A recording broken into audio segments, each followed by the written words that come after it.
Welcome to the Culture, Faith, and Politics podcast. I'm Pat Kahnke, and today I'm talking with my friend Melvin E. Edwards. Some of you might know Mel already if you heard the interview that he did with me this past summer for his own podcast. We're going to be talking about his podcast today. It's called Stories from Real Life, and we'll also talk about his two books.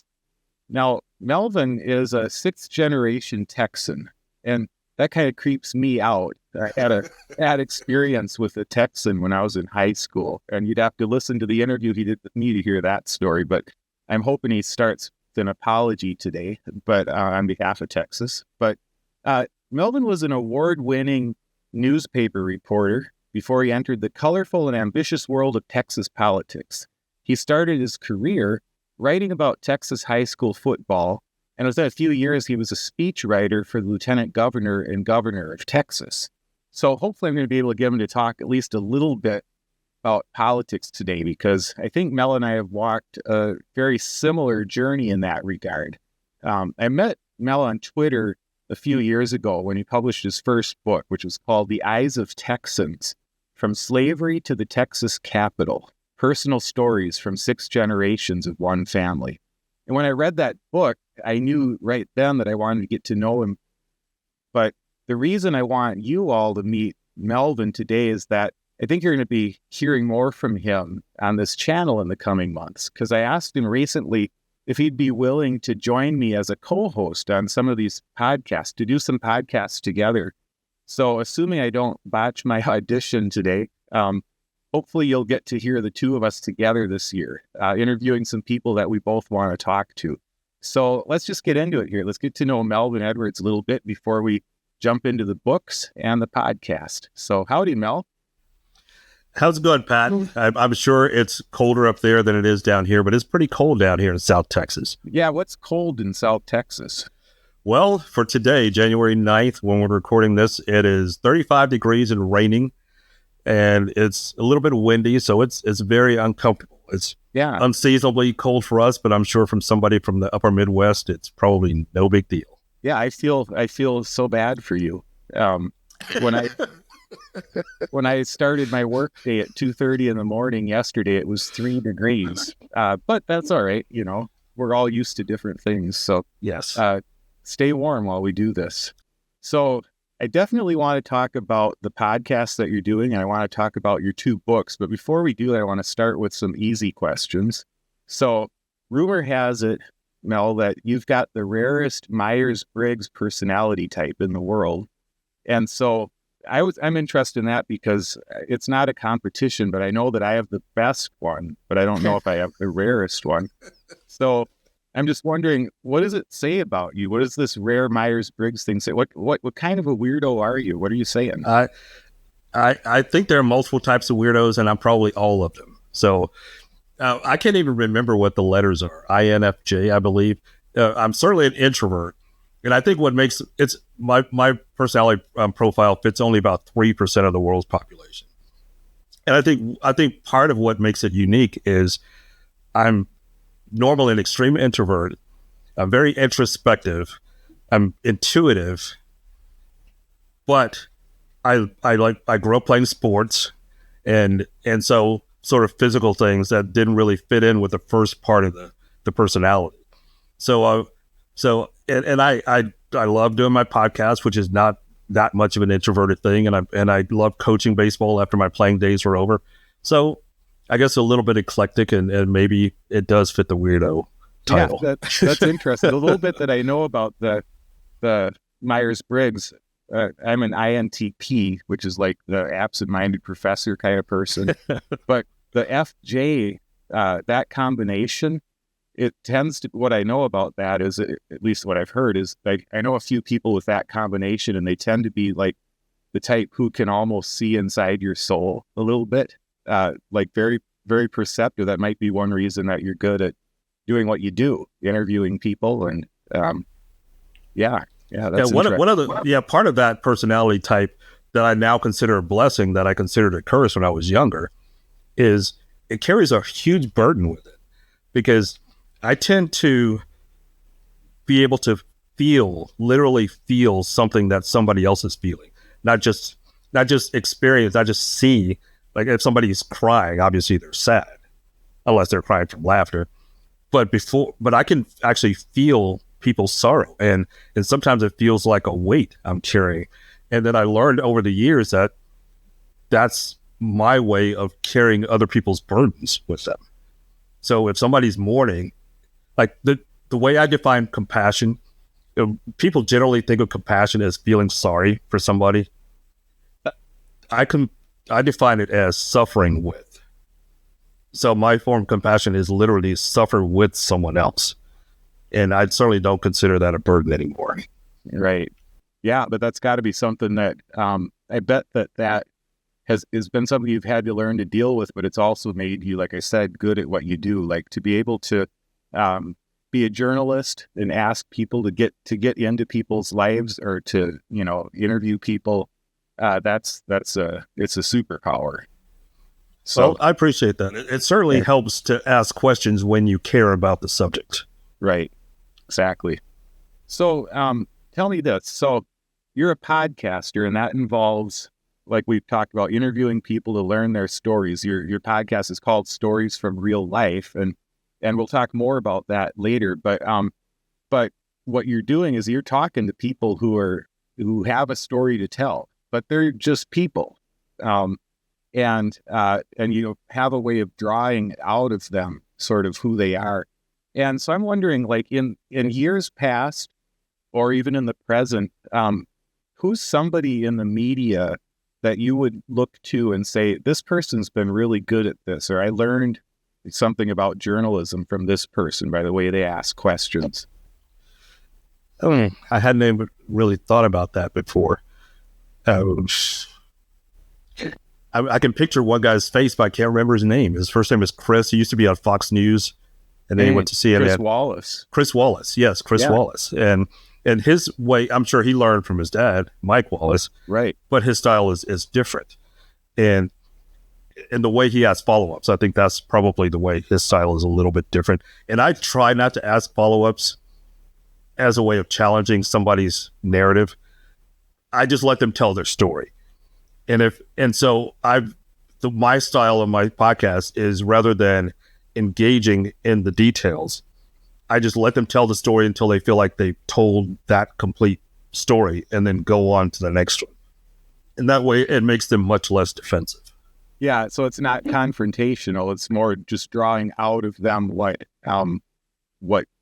you're looking for, who they are, but you're not there to challenge them in the way that maybe a news person would, in a political sense or whatever.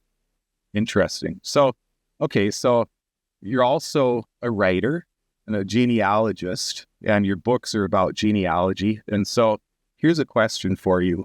If you were given a choice and you had to decide not to be this person, but to have the life, and you have to choose to have the life of Chris Wallace, somebody like that, that's your life. Or I'm thinking Alex Haley, who is famous for writing Roots and, the genealogy of his family. So having his life and doing that kind of work, or Nolan Ryan, which would be your choice? Well, that's a tough one. And it would probably have to be a combination. I know you give me options, but I'd have to probably combine them, which again makes my personality profile unique. I can tell you a quick story about when I was in 6th grade, when we had a career day at school, and we had name badges. We had to write our name and what we wanted to be before we went into this assembly. And I had my name, and I wrote baseball player. That's what I wanted to be when I was in 6th grade.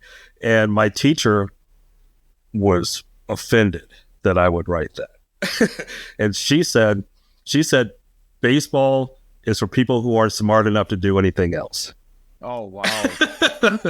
So she gave me a new name tag, and I wrote doctor and baseball player.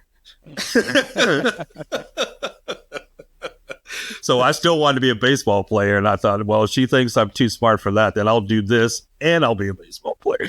It's funny. But I feel like people underestimate the value of what you can learn from sports too. Like so many valuable lessons from watching the good athletes and the bad ones. And in the end, like you could say, none of it matters, but yet all of life is encapsulated in this kind of stuff, in these games. And it's just fascinating for me. Yeah, there's so many lessons to learn. And as what I really loved, and I haven't coached in a couple of years, but I really loved about coaching baseball. And I coached on the American Legion level, which is high school age. And I did that when I lived in Annapolis, Maryland. And one of the things I enjoyed about it the most, I love the competition because I'm very competitive, but I also like the lessons and teaching kids about teamwork and about dedication and about following through on your word and being prepared and being sacrificial. All of those things you learn from sports that you can learn other ways and different pieces at a time, but it's hard to learn it all in one place. And I think that's one thing that makes sports unique. Yeah. And you got your start in professional writing as a sports writer, right? Writing about Texas high school football. How did that happen? How did little Melvin E. Edwards go from being little Melvin E. Edwards to eventually a sports writer? Were you writing from the time you were a young guy? Did you have some role models for that, or did you just on your own sort of? Well, I grew up in Houston, and I used to get the morning paper in Houston. There was a morning paper and an afternoon paper at that time, and the morning paper was the Houston Post. And I would go out before school and wait for the paper to be delivered. I would literally sit on our porch and wait for the delivery guy to throw the paper in our yard. And then I'd go in and read the sports section before school. And my intention all along was to be a sports writer. I love the creativity, especially at baseball. And that's one thing I've taught over the years too, when I talk to journalism students about sports and writing. Even if you're not a sports writer, I would recommend as a young journalism student to go cover baseball for a season. And it's really, it forces you to be creative in a way that football does not, because you have a football game once a week. And if you write something very similar to what you wrote last week, people aren't going to remember that. But baseball games, Major League in particular, occur every day. So you clearly can't say the same thing every day. So you may see something very similar to what you saw yesterday, but you have to find a new way of saying it. And it forces you to think differently and be more creative. And it helps in other types of writing too. But to get back to the sports venture that I took from early, and this was probably like 10 years old on up. From the age of 12, I definitely knew I wanted to be a writer. And I played sports, like I mentioned. I was the editor of my high school newspaper. I majored in journalism. I was a sports editor in college. And then I got a job. Actually, I got a job while I was in college with the local weekly newspaper, writing about my college's sports, which was interesting because I was a baseball player on my college team and at times had to write about myself. And that was, man, I took some ribbing from my teammates. Oh, I did a similar thing for one summer when I was the guy who wrote the weekly article about our church softball league in which I played and my brother played. And all I'll say is that the phrase, the innate Kahnke athleticism, showed up several times in those articles. Summer. Oh man, that's funny. So, and again, when I graduated, I worked for a daily paper. I started working there when I was about 22. And my main job was writing about high school sports, high school football in particular. And in Texas, that's a pretty big deal. So we would have routinely on a Friday night 30,000 people at a high school regular season game.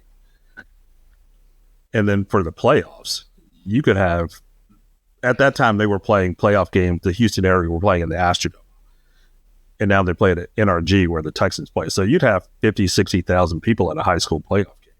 So it was like writing for professional sports. And because I lived I still lived in the Houston area, I got to cover some of the professional sports in Houston. That was sort of like a treat. It was almost like a day off because it was so easy compared to covering high school football, where I had to keep my own stats and I had to do my own interviews and then do pregame stuff in advance of the game. Whereas when you went to a major league game, they would literally give you sheets of quotes after the game if you didn't want to go to the locker room, and they would keep the stats for you. You'd get updated stats every quarter. So all you had to do was write the game story afterwards. It was like a day off. So it was very different. So I learned they weren't hard lessons, but they were certainly lessons that helped me in the future. And I talked about having to be so creative with baseball writing that I was able to translate that into the next phase of my career when I went into politics. Right. So what you've just said anticipated the question. Here's the exact question that I wrote that I was going to ask you, which is, I wrote, given what I've heard about Texas high school football, it sounds like a demotion when you went into politics. So who did you anger that you had to go into? No, how did that happen? Tell me how that happened. I won't say it was luck, because I don't necessarily believe in luck. We'll call it serendipity. I remember being at a Saturday. It was a Saturday. I was at a political picnic for a candidate. I won't say which candidate.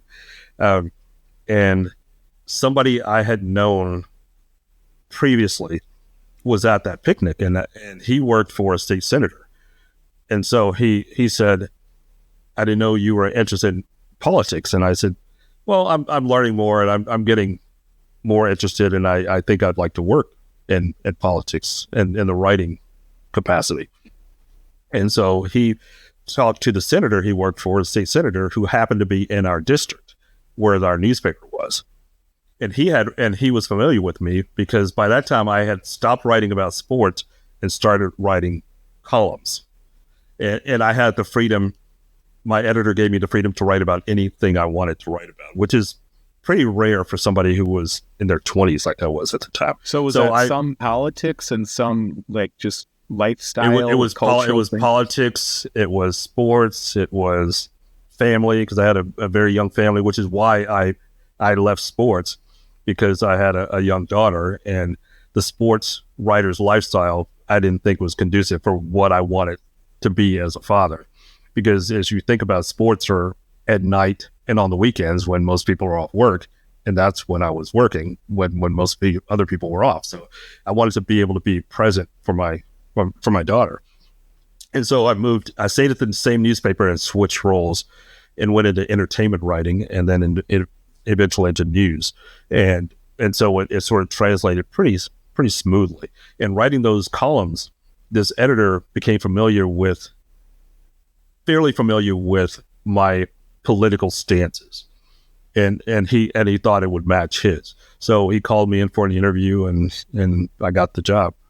And then I moved to Austin and worked for him, and he lost after about a year and a half. I was on his staff. He ran for a higher office, and he lost in the primary, which meant I was his office was a lame duck for about 6 months. And then when he was leaving office, he recommended me to the incoming lieutenant governor, who then hired me. And then when George W. Bush became president, that lieutenant governor became governor, and I moved up to that office. Okay. Yeah. And I mean, since you say in your book, I'll just say that was Governor Rick Perry. That was, yes. Yeah. And so it's interesting to me. And like I mentioned, I said I would try to get you to talk just a little about politics. But what I want to say is your podcast is not about politics. It's about people. And but I just want to say, so I know that's like not your favorite topic, but you can take this kind of whichever direction you want to go. But I'm interested because our stories are similar. One of the things that we connected over years ago on Twitter was we had a similar story.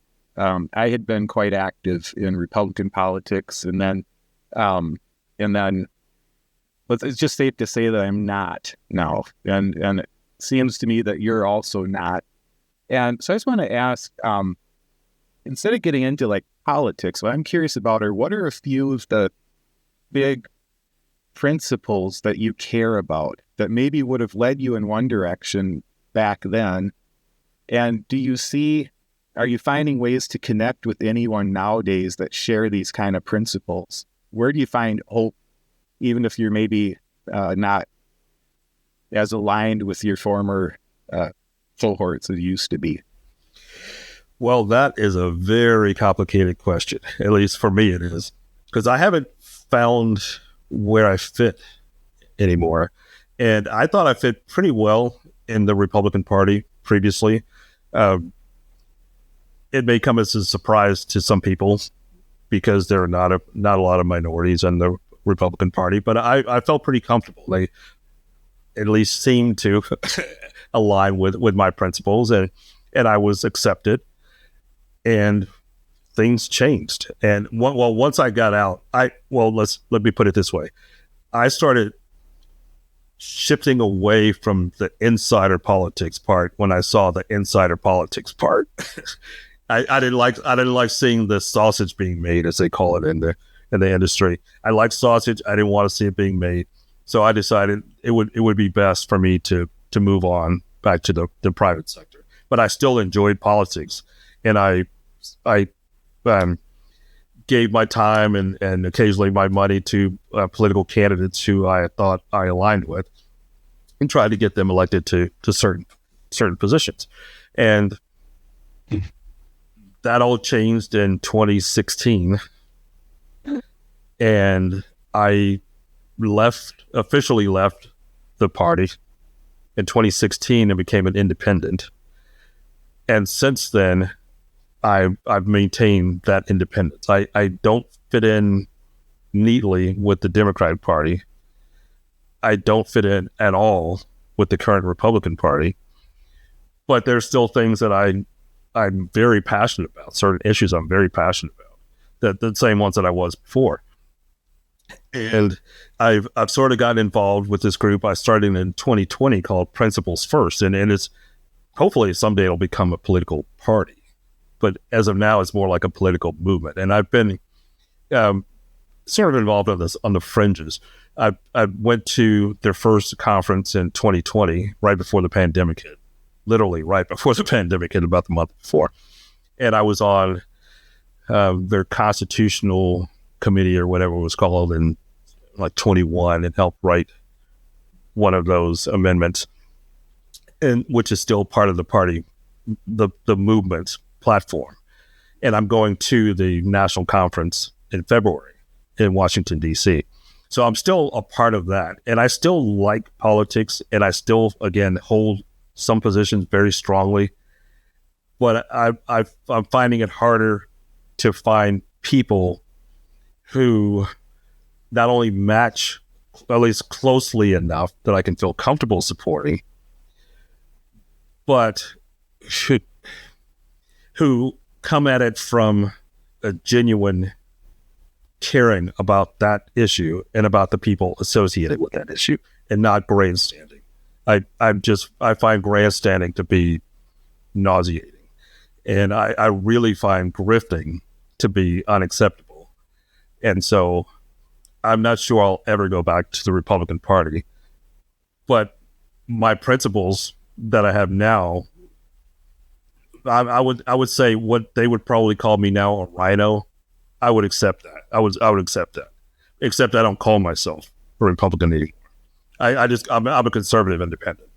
Yeah, but that's what they would call you. Yeah, I can, basically every word of that.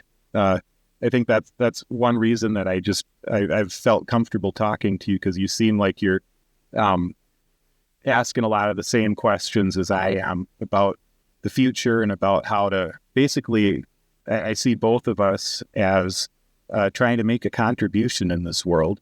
And it's like, whether we're doing that aligned with the party or what, we're still feeling our way. For me, I've said many times that I haven't said no to the Republican Party forever, but I'm waiting till they do 40 years in the wilderness. But the 40 years doesn't start until they repent of the past several years. And so at this point, I'll be 99 if they were to start the clock. But so I can just relate to a lot of what you've said about that, where we do care about this. And it's like, you want to align with people, you want to find people who share some, for me, I would say some of my principles used to be, they'd be more politically articulated, where now a lot of the policy type things, I'm like, we can talk about that someday when we get the things I care about figured out, like truth, justice, big picture stuff that I thought we all sort of agreed on, and apparently we don't, right? So apparently we don't. Yeah. So I just wanted to hear you talk about that a little bit. I think people would be curious about that. And principles first, I've heard about them, but I haven't actually looked into them myself, so I will. So, okay, I do recommend that. One more thing I want to say. People, when I interact with them online, think I want another party to change to my positions before I join it, and that's not my intention. Like, if I go into somebody else's house, I'm a guest in their home, and I don't expect them to transform to the way I want things. But if it's uncomfortable for me to be there, I'm not going to stay. I'm not going to return, and that's fine. That's absolutely fine. I don't carry any resentment from that. I just haven't found any place where I'm comfortable enough to stay. Yeah, can totally relate. So yeah, thanks for that. So I want to turn to your books now. So I read The Eyes of Texans. Again, the title of that is The Eyes of Texans, From Slavery to the Texas Capitol, Personal Stories from 6 Generations of One Family. And then you wrote a follow-up. Would you call it a follow-up? It overlaps. It's on the other side of my family. Oh, it's the other side. Okay. Yeah, the Eyes of Texans is about my mother's side of the family, and the Strength of 1,000 Suns is about my father's side. Okay.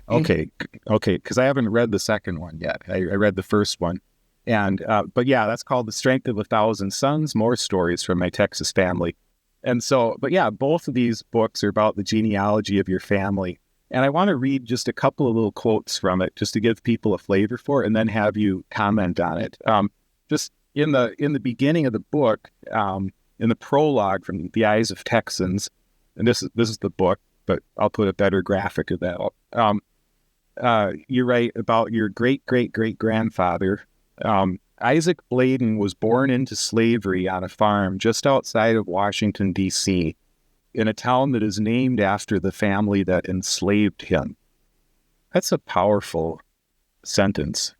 Like, when I hear that sentence, when I read that sentence, I thought, okay, this is a man who has an experience completely unlike my experience being an American right there. You know what I mean? And I know you absolutely love your country. I'm just saying it's an absolutely different experience in that one sentence. And can I say one thing real quick about that? Yeah. His last name was Bladen, and he was born in Bladensburg. And I've been to Bladensburg. It's near DC. I actually lived in Maryland for 18 years, so I didn't know it at the time I was writing the book, or until about the time I was writing the book, that I lived so close to there. But I can't say that town is named after my ancestors, even though they have the same name. It's much more complicated. Right. Yeah, named after, I thought the way that you phrased it was perfect. It named after the family that enslaved him. Like, that's the complicated history right there. But then jumping ahead just a little bit, there's this paragraph that I thought was interesting. It says, by the time Isaac left Maryland, John Tyler was near the end of his one-term presidency. He's best known for having just 3 generations of his family span from his birth in 1790 to his grandson's death in 2020. During those 2 centuries, Isaac, that's your great-great-great-grandfather, was born, sold, and transferred 1,400 miles to Leona, Texas. And I, his great-great-great-grandson, eventually rose to a key role at the Texas state capitol, 140 miles away in Austin. I just think that sort of gives you the scope of this book that you wrote. And I just want to read one more thing and then just have you kind of talk about this. So on the cover of the book is this crest, and it's a family crest, and you have a quote in here from a Twitter story that you did, that you wrote, that people responded to as maybe before you wrote this book, and then it kind of prompted you to write the book. And so that crest symbolizes my family's history. And I'm not going to read everything you say about it, because I want you to talk about it. But I love the line that you say at the end when you talk about why you included certain things in it. And you said, I did that because since I'm the one telling my own story, I have the power to determine how it's told and how it turns. I thought that was beautiful. So talk to us about this crest, and talk to us about the larger story. Just what did you find as you did this genealogy of your family? All right, let's start with the crest. It started with a sense of sorrow, doing genealogy research, and starting out going to a genealogy library in Houston, which is the second largest one in the world after the largest one is in Salt Lake City, which is affiliated with the Mormon Church. But seeing all kinds of books on all kinds of generations from hundreds of years ago, all over the world, especially Europe, and seeing these crests and just being in awe of these things, how these things have been passed down from generation to generation. And my family didn't have anything like that. And so I thought, rather than feeling sorrowful, I'll start the tradition myself. So I thought, I will make the crest that can be passed down from here. It may not have been passed down to me, but it could be passed down from me. And I included a symbolic couple at the top of the crest, which represents Isaac Bladen, my great-great-great-grandfather, and his wife, Elvira, who were my first generation Texans. Cowboy boot, obviously Texas culture and the Texas symbol. The cross, which represents our Christian faith. The shattered chain that symbolizes Juneteenth and freedom that we finally saw in 1865. And then an outline of baseball scenes, because I'm such a big baseball fan. I figured that's not something that's typically in a crest, but that's something that's important enough. I wanted to include it. And again, it's my story, so I'm going to tell it the way I want it to be told. Yeah, and I love the way that you told it too. What you ended up doing is their first person accounts from several members. So obviously it's you imagining, how they would speak, but they're telling their stories in these first person accounts, which I think was just very effective. It's like you come to care about these people.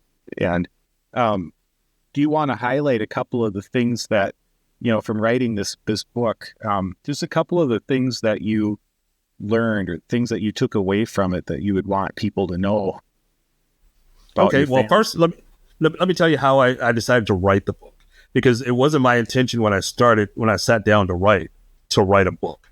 It was just to put down the information I knew about my family's history to give to my children. And after I just wrote a few pages, I thought, this story is bigger than just my family. And so I wanted to present it that way. And I don't want to just tell facts, historical facts. I wanted to present each individual generation passing down that story themselves. So I decided to write it first person. And again, we started out this conversation talking about my rare personality type. That's where it came into play. I was able to put myself in their positions as much as I could.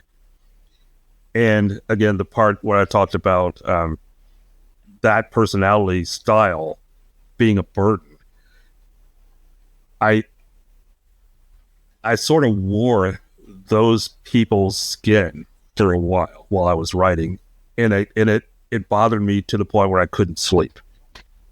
It was so intense that I couldn't sleep for a while, and it made me write a lot faster. But I was able to do that because I've been a journalist my whole life, and I happen to write pretty fast. So that again became my advantage. But some of the things I learned was about Isaac, And his story to me is the hero's tale of the book. First, it was so rare that a married couple was able to stay together. They were sold across the country. And actually, Texas was a different country at the time they arrived. But they were able to stay together as a married couple, he and Elvira. And they had children. And his daughter, Louisa, his oldest daughter, was sold away to another planter in Louisiana. And generally, when that happened during those days, it was like a death. You never saw that person again, and you generally mourn that person. But rather than mourn, I guess in addition to mourning, Isaac devised a plan to figure out a way to eventually get her back. And he couldn't do that during slavery because then he would be considered a runaway and he would be captured or killed. So he had to wait until Juneteenth, which was about 4 years later. And he tracked down where she was and then went and got her, brought her back to Texas. So that was a story I'd heard from very young. And I interviewed some older relatives and got some consistent enough details about that I believed it was factual. But there were other stories I had heard that the stories did not match up. And that's where my investigative reporting skills came in, where the things that just didn't fit together or didn't fit a real historical timeline that I could prove, I didn't include those. But the things that I could feel comfortable enough that I could share, I wanted to share. And then some of the details I had to create based on facts at the time. Like I talk about the price of an acre of land at that time. I talk about the cost of milk or some other staple that you would buy, because I wanted it to be an average day for an average person. So that the reader can understand what they were experiencing. This wasn't a grand tale of royalty. These were just people. These were just average people who were trying to literally come up from nothing to just be a part of American society. And my real break in the genealogy research part came when I discovered that Isaac had he was a blacksmith while he was enslaved. And so he took that skill to start a business afterwards. And he was able to buy a couple of acres of property to become a landowner. And he was a man, obviously. So that gave him the right to vote in Texas. And I found the voting roll in 1867, so just 2 years after after emancipation, that listed his name. And as a part of applying to vote, you had to say how long you had been in Texas and how long you had been in the county where you lived. And that indicated he had been there for 23 years, which took me back to 1844. So that's why I knew he had been there since 1844. And that made the story unique because there was no legal documentation of slaves formerly enslaved before 1870, the 1870 census. Slavery ended in 1865. The census is done every 10 years. So 1870 census was the first one that listed formerly enslaved people by name. But I was able to get a little bit of a head start on that because he was a voter in 1867. And also by knowing he was in Texas in 1844, it allowed me to apply for membership in the Sons of the Republic of Texas, because I had proof that my family had been in the Republic of Texas before 1845. And so then I became one of the first Black members of that organization. Okay. Yeah, that's just fascinating. Like, I mean, the stories are fascinating, the way that you research the stories. I enjoyed everything about this, reading it. And I want to jump to like towards the end here. There's just a couple of things that you say at the end that I thought were, I just wanted to read them.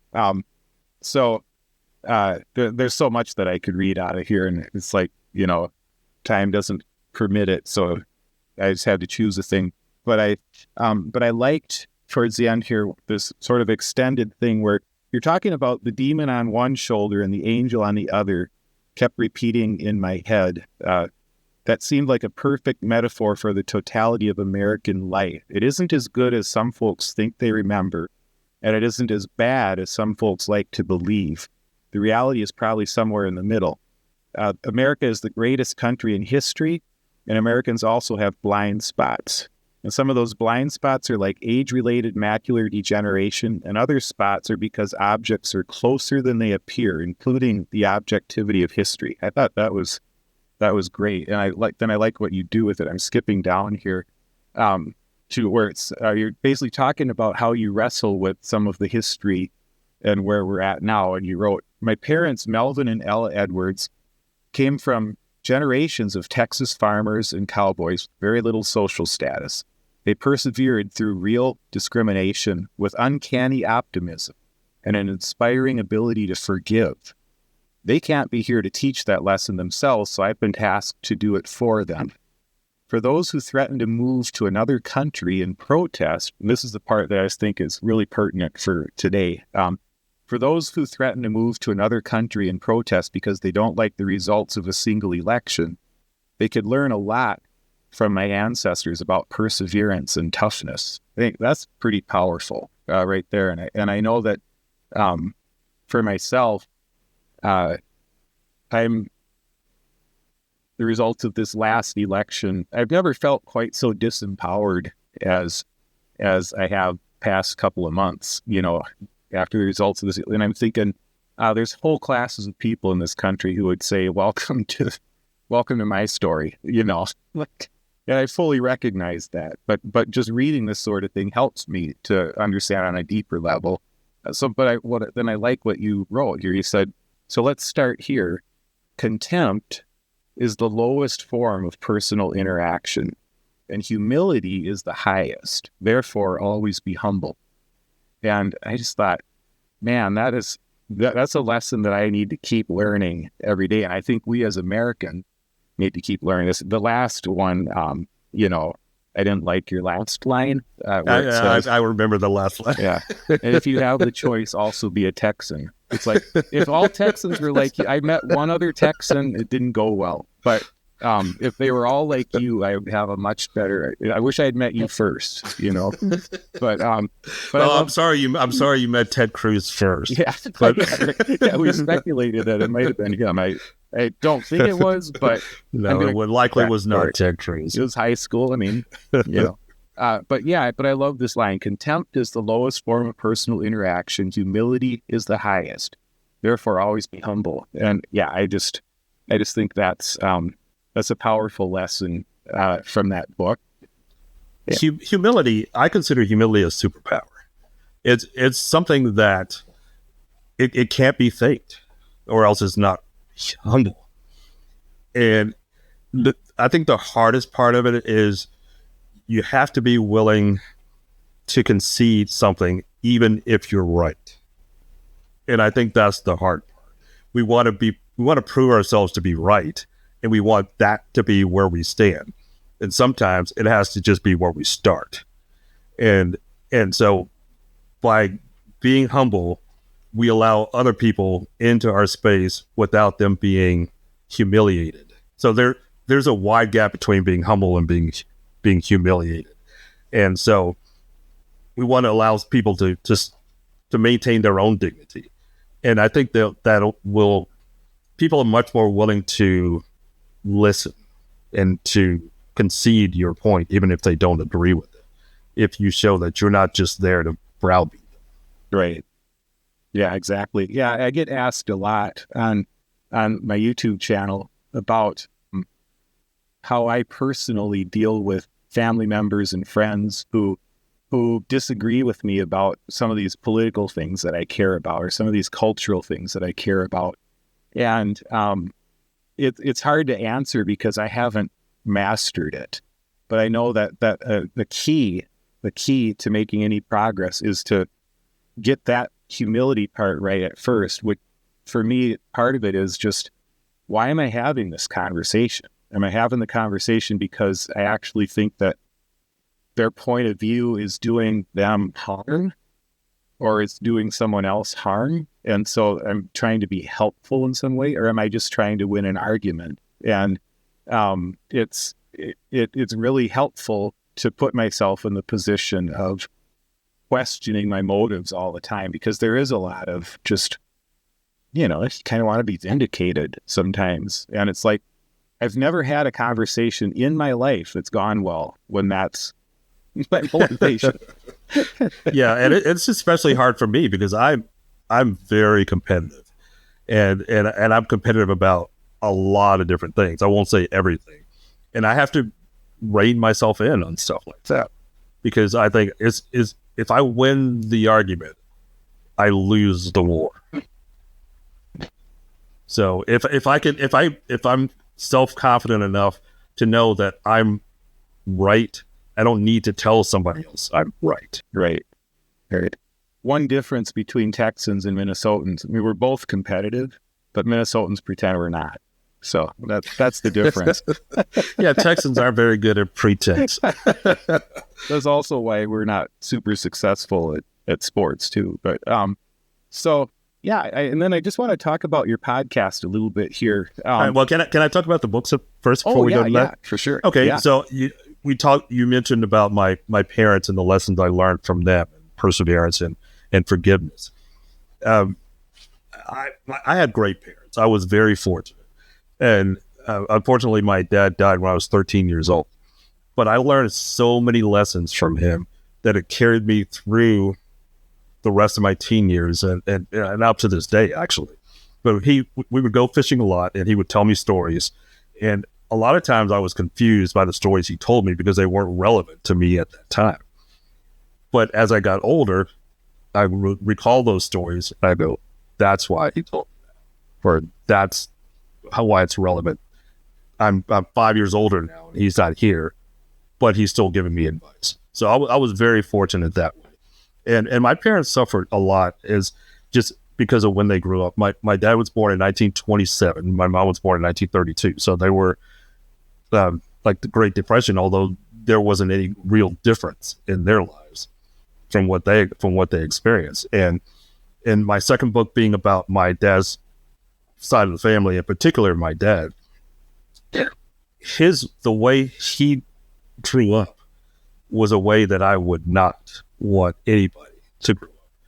And the adult he became because of forgiveness and focus on being better, being different, was the lesson of this book. And I want to read something real quick. It's very short. I started out the book with this. So once you read this, you either think, okay, there's nothing else I need to read, or I really want to read the rest. All right. Okay. So it starts, and the same kind of style as the first one. Sorry, he's the first person. So what's the worst thing that ever happened to you? What's the worst day you ever had? And this is him saying, my worst day was trying to kill my daddy. It was the worst day because I failed.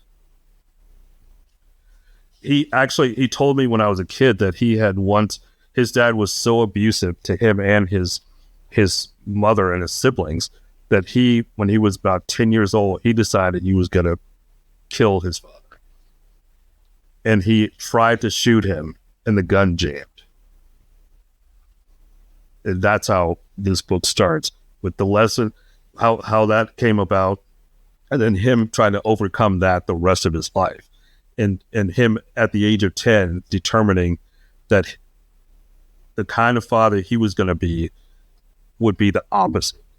Like he didn't have a lot of formal education, but he just decided, I'm just going to do the opposite of everything my dad did, and it'll probably be okay. Okay. Well, I'm going to read this book starting tomorrow. I mean, I want to hear that story. Yeah, that whole story. That's powerful. So, yeah, thanks for telling me about that. I do want to talk about the podcast. And I just think it's such an interesting it's so all these things that you've done, your journalism, and your genealogy, and you're looking into people, then you've got some of these innate, I would say, gifts, about understanding people in a way that I don't, frankly, which is, it's so interesting to me to hear people who have these sorts of insights and stuff. And so that all comes in then to, like, to me, it's sort of the, this podcast, Stories from Real Life, is just a great way for you to bring all of that together. I said recently in one of my videos that I decided a few years ago that my perfect career by the time that I'm 60, which will be later this year, would be that I'm spending most of my time talking to brilliant people about fascinating things. And I see that in a way, that's what you're doing with this podcast. And so it's called, since you couldn't find anybody brilliant, you had me on today. Yeah, right. Nope, this is right in line with it. This is right in line with what I want to do. And but yeah, one of the things I appreciate about the podcast, like when you had me on to talk, you told me, I don't want this to be about politics. We'll talk a little bit about that because what I'm doing is political. But you were very interested in me and the muskrat skinning and all the funny stories that we talked about. I just think that's great because I think everybody's got a story. But I am curious. Could you tell us about one or two of the people that you've had on that where you really did hear some fascinating stories from them? I've had so many great guests, and the funny thing is, one of the lessons I learned very early in the podcast life is that people really are interested in talking about themselves, especially if they know you're going to be fair. And so I just reach out to people and say, would you like to be on my show? And then I sometimes send them a link to a previous episode, and they'll listen to it and they'll understand my style. But some recent episodes, I had guests. Probably my favorite one so far was the very last episode of 2024. The episode was called "Meet the Most Interesting Man in the World," and I talked to a man whose name is Dr. Shahzad Batliwala. He was born in India. His family came to Texas when he was 7 years old. They were illegal immigrants. That wasn't their intention, but was their reality. They came on a visa that expired. And so he grew up in Texas. He ended up going to medical school, became an eye surgeon, and he thought his life was too serious and he wanted to reclaim some of this humorous side. So he enrolled at a comedy school, and now he does stand-up comedy on the weekend, in addition to being an eye surgeon. And he's enrolled with NASA to become an astronaut as part of the medicine and space program. So just really fascinating guy, tells great stories, really smart, and he's 34 years old, so he's still young. And he jumps out of airplanes, he's climbed Mount Kilimanjaro. Just really fascinating guy. I love talking to him. Yeah. That's amazing. And another episode. Go ahead. No, that's what I was going to say. It's just amazing that we have this medium. Like, we didn't used to be able to do this. It's a gift, like, of the technology now to be able to do this sort of thing so readily, to hear people's stories like that. And it's just wonderful. So, yeah. So you got another one you wanted to mention? Yeah, probably the most inspiring story I did was last summer.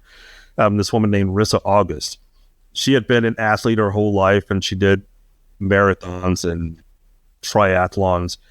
And she started experiencing some motor function skills, problems, and went to a neurologist and found out she had a tumor in her brain and had to have surgery and went through all the treatments, radiation and everything. And she couldn't do the endurance athletics anymore, but she still wanted to do something active. And so she took one step at a time, and then she started riding her bike.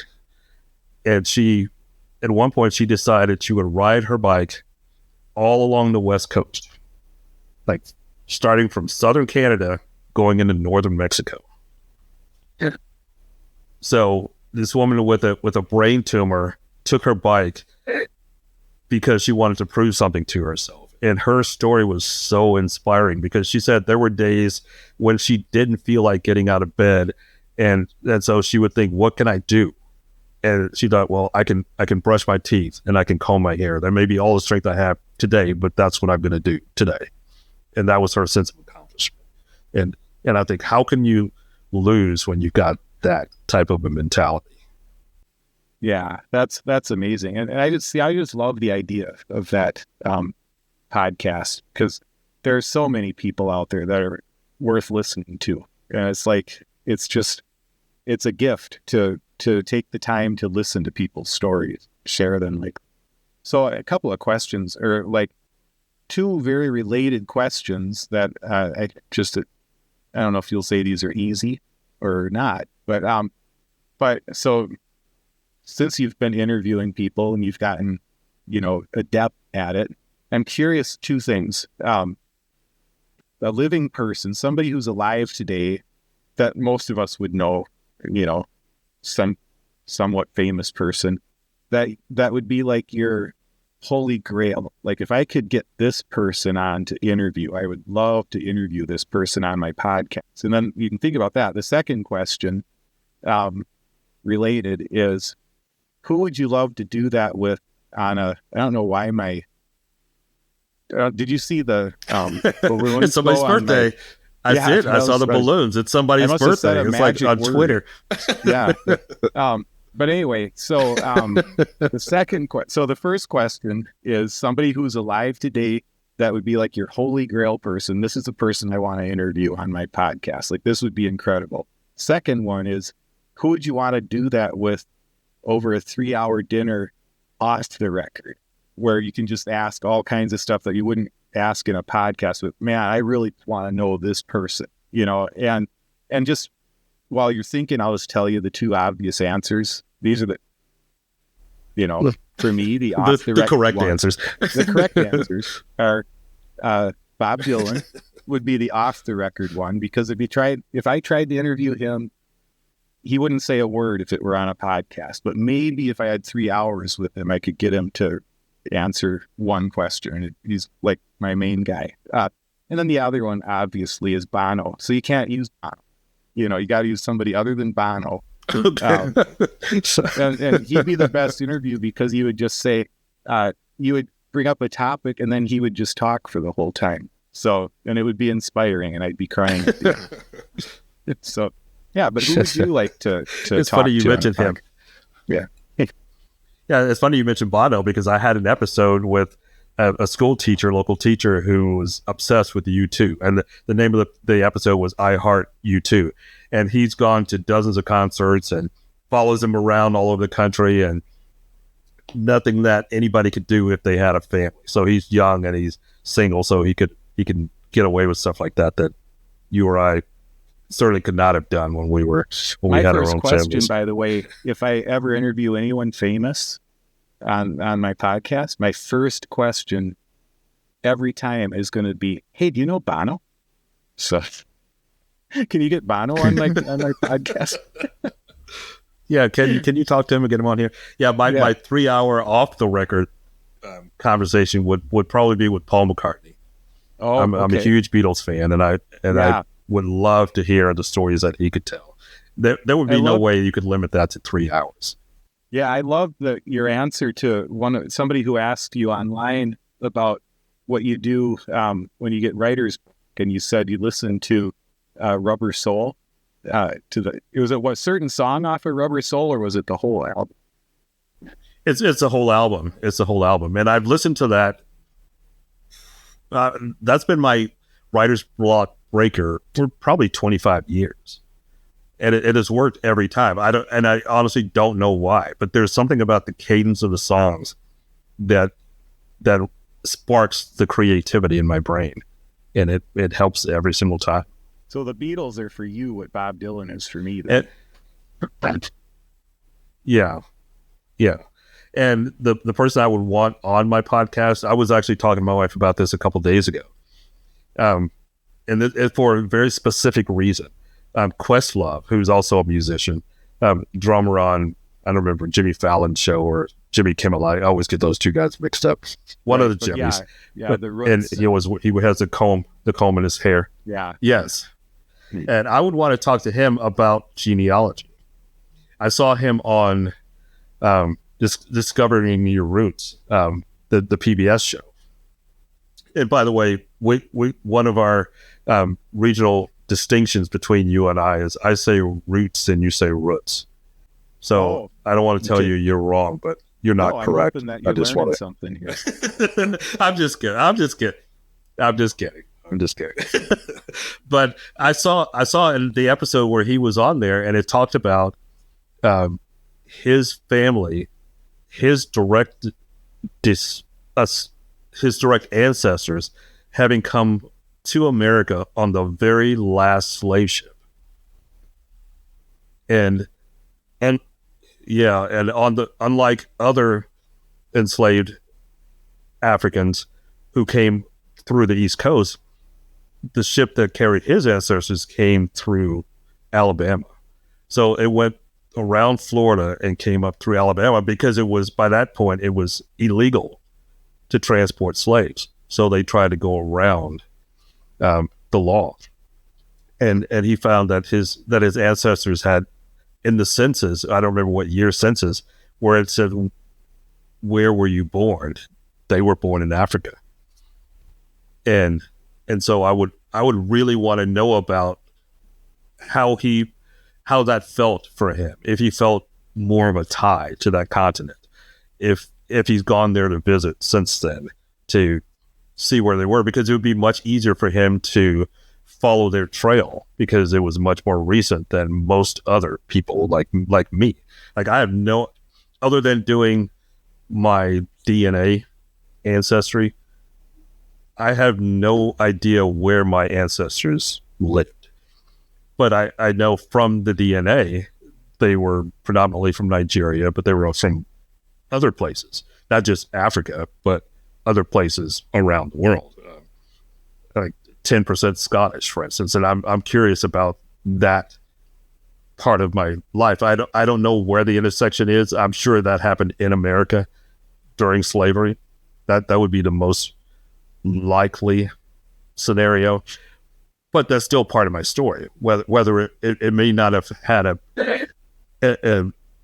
an honorable start, but that's still a part of the story, and I want to know the rest of the story. Yeah, and so let's just put it out there for people, anybody listening. If you know Questlove, there's a guy who would like to talk to him, so hit us up. So I'm looking forward to doing some of these with you. Looking forward to, I'm not going to name any names yet, but I have ideas of people that I think we both would like to talk to. And I just want to do some of these where, I'll probably mostly be along for the ride, but I'll throw in a, joke, if nothing else, every once in a while. But I just, this year for me is a big part of what I'm doing this year is expanding out my channel, but also expanding out, especially this particular podcast. And then, so then for you and I to do a podcast together, we'll find a way where they're related so people can find us, that listen to our other stuff. But I want to do something together. And so we've been talking about that, and I'm excited about it. I don't know yet who we're going to have on. But I am too. I'm really excited. Yeah. And I'm looking forward to that. The thing is that the people who you talk to don't have to be famous. So we sort of overlap there. People we talk to don't have to be famous, but like you mentioned, everybody's got a story. And if people can tell an everyday story in a vivid way, it brings you along. And so you're not just hearing a story, you're participating in a story. And that's what makes it fun for me. Right, exactly. And so I'm looking forward to that. And so Melvin E. Edwards, thank you so much for joining us. And again, the names of Mel's books are The Eyes of Texans From Slavery to the Texas Capitol. And then the second one is The Strength of 1,000 Sons, more stories from my Texas family. And I'll put the information about both of those books in the show note. I'm also going to post a link to the interview that Mel did with me on his channel this past summer. So I'll post a link to that if you want to hear about my muskrat skinning days and my encounter with the young Ted Cruz. We're going with that. And many other things that we talked about. So if you want to get to know who I am a little better. And yeah, I just look forward to the next time that we can talk, Mel. And thanks a lot for being on here. That sounds great. Thanks a lot for having me. All right. Have a good evening, Pat.